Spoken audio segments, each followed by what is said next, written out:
The arm on. I'm going to tell you about this piece of equipment.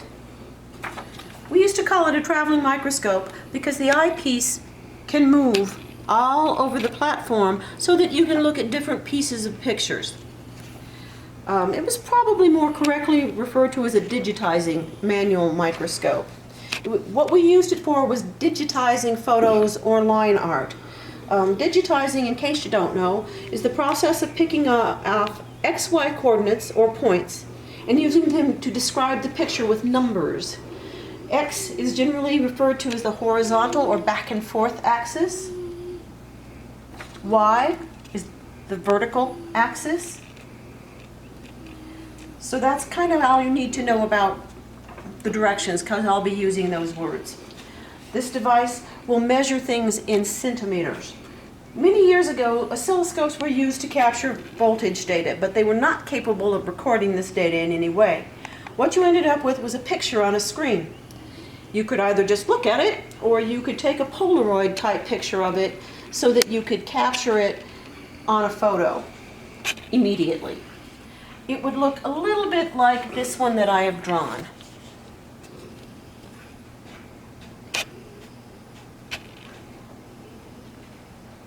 The vertical direction, this way, represents voltage. This direction on an oscilloscope would be time. All right? So if you want to be able to pull off points to describe this shape, you're going to need to know how to convert that from centimeters back into voltage. So I drew a line right here, and that would represent 0 volts if I'd done it on an oscilloscope. And up here, and we're just going to say that's 5 volts. Now, I know that since this distance represents 5 volts, I will be able to use that to convert this from centimeters back into volts. What we did about time is the oscilloscope would put a little mark at each microsecond, which I've marked on here with my pen. And you would want to read where these were horizontally, each one. The reason that you're using so many of these instead of one thing like you did for this calibration is because on an oscilloscope screen, sometimes near the edges, you get a little distortion. So this allowed you to check to make sure that you didn't have things not quite the same in terms of what a centimeter would mean to time. All right?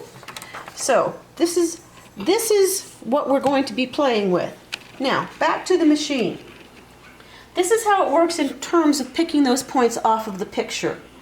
You'll see that there are 2 handles. As I move this one, you'll notice that the eyepiece will move up and down, or back to front, however you want to say it. Okay. Over here, when you say you've decided that your crosshair is on a point that you want, you are at 3 centimeters and a little more.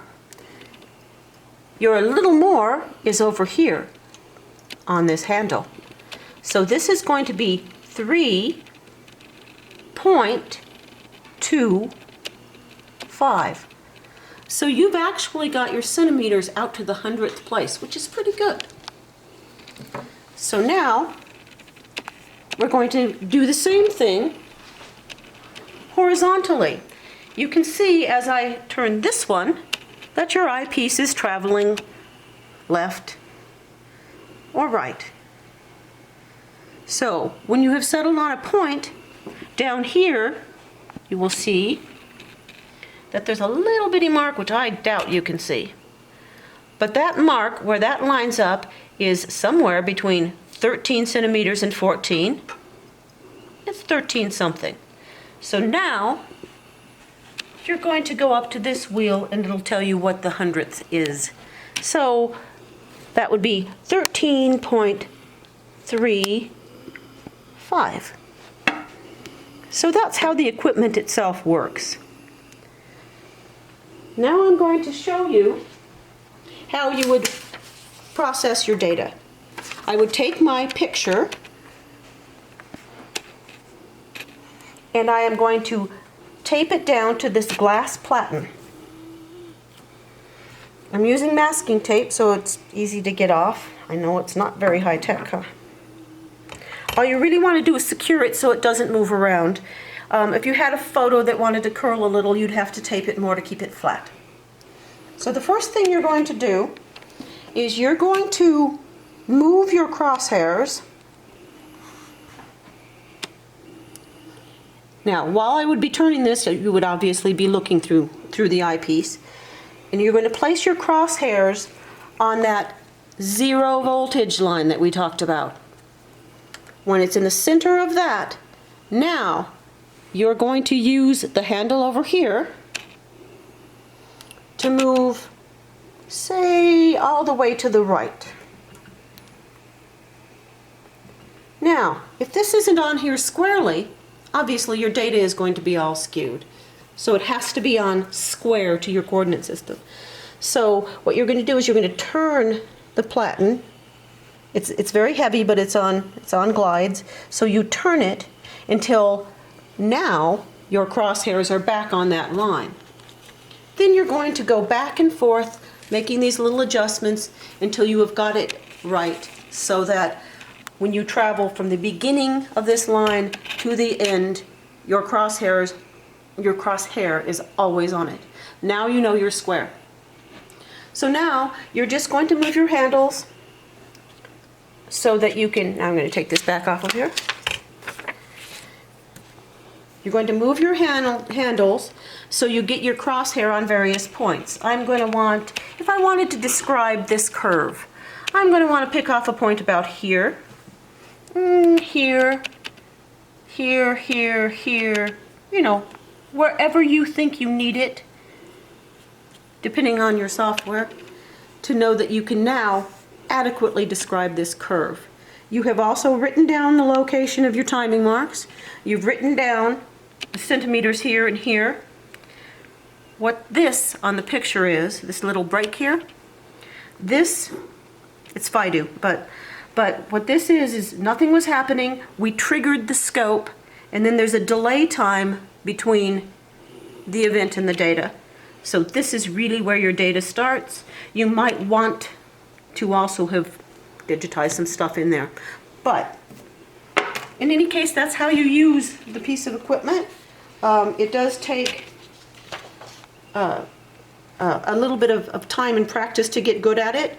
We did an experiment because, I mean, it's a substantial piece of equipment and it's very, very heavy.